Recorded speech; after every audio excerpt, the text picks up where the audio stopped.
Selama pandemi COVID-19 ini, banyak sektor yang terpuruk. Salah satunya adalah sektor perekonomian. Dalam upaya penanganan penyebaran virus COVID-19 di Indonesia, pemerintah pusat mengalokasikan anggaran setidaknya sebesar 405,1 triliun. Alokasi anggaran tersebut digunakan sepenuhnya untuk kepentingan masyarakat, misalnya untuk penyaluran bantuan sosial atau jaringan pengamanan sosial. Sungguh jumlah yang menggiurkan. Penyaluran bansos adalah hal yang rentan berpotensi korupsi dan maladministrasi jika pelaksananya tidak diawasi. Oleh karena itu, Pemda dalam hal ini pada bagian pelaksana teknis pelayanan publik harus mengedepankan transparansi dan akuntabilitas dalam pemberian bantuan sosial dalam bentuk menjamin keterbukaan akses terhadap data penerima bantuan sosial. Masyarakat juga harus proaktif mengawasi penyaluran bantuan sosial atau bansos bagi mereka yang terkena dampak COVID-19. Jika melihat adanya indikasi pungli, awasi dan laporkan segera. Maraknya pungli yang terjadi saat ini sangat membuat masyarakat resah. Banyak istilah yang sering dipergunakan masyarakat dalam mengartikan pungli tersebut, seperti uang sogokan, uang pelicin, salam tempel, uang jasa, dan sebagainya. Setiap orang dapat melakukan tindakan tercela tersebut, tak terkecuali pejabat negara maupun swasta. Upaya pencegahan praktik pungli dapat dilakukan dengan mengawasi pelayanan publik agar potensi penyimpangan yang terjadi dapat diminimalisir. Yang terpenting adalah semua instansi pelayanan publik harus menerapkan standar pelayanan publik agar masyarakat yang membutuhkan pelayanan memiliki kepastian, baik prosedur, persyaratan, biaya, maupun kepastian waktu penyelesaian pelayanan. Jika terdapat pelayanan yang tidak memadai sampai pelanggaran kode etik, masyarakat dapat melapor dengan membuka website saberpungli.id, lalu klik lapor dan ikuti prosedurnya. Mari bersama cegah dan laporkan pungli. Ada beberapa faktor yang menyebabkan pelaksana layanan publik melakukan tindakan pungli. Pertama, karena ketidakjelasan prosedur layanan. Kedua, adanya penyalahgunaan wewenang. Ketiga, keterbatasan informasi layanan yang diberikan sehingga tidak dapat diakses oleh pengguna layanan. Keempat, kurangnya integritas pelaksana layanan. Kelima, kurangnya pengawasan dari atasan dan pengawas internal. Dan keenam, adanya kebiasaan dari pelaksana dan pengguna layanan.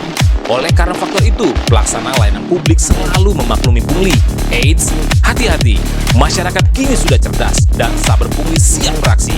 Ada hukuman berat yang menanti jika pungli terjadi. So, jangan sekali-kali melakukan pungli. Sadar nggak sih? Gara-gara pungli, masyarakat jadi benar-benar susah. Biaya ekonomi menjadi tinggi, muncul kesenjangan sosial, dan tanpa disadari, kepercayaan masyarakat akan menjadi hilang. Kalau sudah hilang, maka apalagi yang bisa diharapkan? Jadi, agar kepercayaan tidak hilang, maka seluruh aparatur pemerintahan harus bersungguh-sungguh melakukan berbagai upaya untuk memberantas pungli. Bahkan lebih dari itu, harus berupaya maksimal untuk mencegah jangan sampai ada pungli. Lahirnya Perpres nomor 87 tahun 2016 tentang Satuan Tugas Saber Bersih Pungutan Liar atau Saber Pungli harus menjadi cita-cita nasional dalam membersihkan segala jenis pungli dalam kehidupan sosial kemasyarakatan dan tata pemerintahan. Ayo, stop pungli dan stop buat masyarakat menjadi susah karenanya. Bisa? Satuan Tugas Sabu Bersih Pungutan Liar atau Satgas Saber Pungli adalah unit pemberantasan pungutan liar. Mempunyai tugas melaksanakan pemberantasan pungutan liar secara efektif dan efisien dengan mengoptimalkan pemanfaatan personil, satuan kerja, dan sarana prasarana, baik yang berada di kementerian lembaga maupun pemerintah daerah yang dibentuk berdasarkan Peraturan Presiden Republik Indonesia Nomor 87 Tahun 2016 tentang Satuan Tugas Sabu Bersih Pungutan Liar. Dalam melaksanakan tugasnya, menurut Perpres ini, Satgas Saber Pungli menyelenggarakan fungsi intelijen, pencegahan, penindakan, dan justisi. Perpres ini juga menegaskan masyarakat dapat berperan serta dalam pemberantasan pungutan liar, baik secara langsung maupun tidak langsung melalui pemberian informasi, pengaduan, pelaporan, atau bentuk lain sesuai ketentuan peraturan perundang-undangan. Bersama Saber Pungli, berantas pungli di Bumi Pertiwi, Indonesia. Praktik-praktik pungutan liar atau pungli hingga kini masih marak terjadi dan bahkan seolah-olah sudah menjadi budaya. Karenanya, upaya pemberantasan praktik pungli melalui Satuan Tugas Sabu Bersih Pungutan Liar perlu disebarluaskan ke berbagai kalangan. Dan upaya pencegahan pemberantasan pungli tentu saja membutuhkan bantuan dan koordinasi dari berbagai pihak, terutama sektor pelayanan publik dan masyarakat yang sering menjadi korban dari praktek pungli. Di sektor pencegahan, UPP Saber Pungli sudah melakukan sosialisasi dan penyuluhan agar praktek-praktek pungli bisa diminimalisir.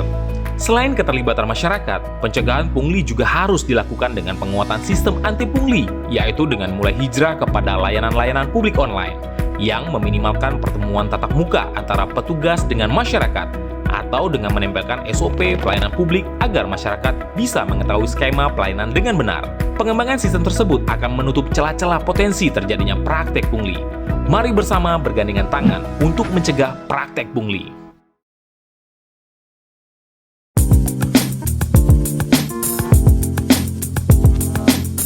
Edukasi terkait bahaya korupsi sejak usia dini dinilai sangatlah penting. Untuk itu, perlu adanya sosialisasi, baik di tingkat taman kanak-kanak, sekolah dasar, SMP, maupun SMA. Dengan dijadikannya korupsi sebagai kejahatan luar biasa oleh pemerintah, maka sebagai bentuk tindakan pencegahan dipandang perlu memberikan pendidikan tentang bahaya korupsi tersebut sejak usia dini. Pemberantasan pungli di sekolah dapat dilakukan dengan dua cara, yakni pencegahan dan penindakan. Pencegahan dapat dilakukan dengan cara sosialisasi praktik-praktik pungli di sekolah dan upaya pencegahannya, menegakkan norma-norma kesusilaan di sekolah, mempraktikkan tata kelola sekolah berintegritas, menghindari penyimpangan anggaran, dan mengupayakan transparansi pengelolaan anggaran sekolah. Sedangkan penindakan dilakukan dengan cara menjerat para pelaku pungli sesuai dengan peraturan perundang-undangan. Mari edukasi anak-anak sejak dini tentang bahaya pungli. Rasa malu terhadap suap dan pungli tampaknya sudah mulai luntur di negeri kita. Memperdaya sesama, menerima suap dan pungli tanpa ditutup-tutupi lagi. Bahkan tidak sedikit pejabat publik yang terlihat senyum ceria ketika melakukan pungli. Kalau dahulu, untuk berjudi dan minum minuman keras orang melakukannya dengan sembunyi-sembunyi karena ada rasa malu kepada keluarga, malu terhadap lingkungan, serta takut terkena sanksi sosial. Namun lihat pungli, bahkan tanpa rasa takut dan malu sedikit pun, banyak oknum baik dari kalangan atas hingga bawah yang gemar melakukannya. Budaya malu perlu menjadi gerakan moral. Adab apapun, ajaran agama manapun menyebutkan rasa malu itu sangatlah penting. Rasa malu perlu dikemas sedemikian rupa sebagai filter mengatasi beragam penyakit pungli. Malu pada hakikatnya tidak mendatangkan sesuatu kecuali kebaikan. Jika malu terhadap keluarga, malu terhadap lingkungan, dan malu kepada Tuhan, jangan sekali-kali lakukan pungli. Dampak negatif yang bisa ditimbulkan akibat adanya pungli antara lain: 1. Biaya ekonomi tinggi, artinya biaya untuk memproduksi barang atau jasa menjadi tinggi. Akibatnya, harga-harga menjadi mahal dan menjadi beban rakyat selaku konsumen. Kedua, rusaknya tatanan peradaban masyarakat, maksudnya merusak nilai-nilai luhur tentang arti pelayanan, pengabdian, dan ketulusan. 3. Menciptakan masalah dan kesenjangan sosial, artinya yang kaya makin makmur, sementara si miskin terus tergusur. Yang keempat, menghambat pembangunan, karena pungutan-pungutan yang dimaksud tidak masuk ke dalam kas negara, melainkan ke kas pribadi, maka kas negara menjadi minim. Dengan kas yang minim ini, tentu negara akan mengalami banyak keterbatasan untuk melaksanakan pembangunan. Dan yang terakhir, akan berujung pada hilangnya kepercayaan masyarakat terhadap pemerintah. Jika kepercayaan itu hilang, maka apalagi yang bisa diharapkan? Seluruh aparatur pemerintahan harus bersungguh-sungguh melakukan berbagai upaya untuk memberantas pungli. Bersama Satgas Saber Pungli, kita semua pasti bisa.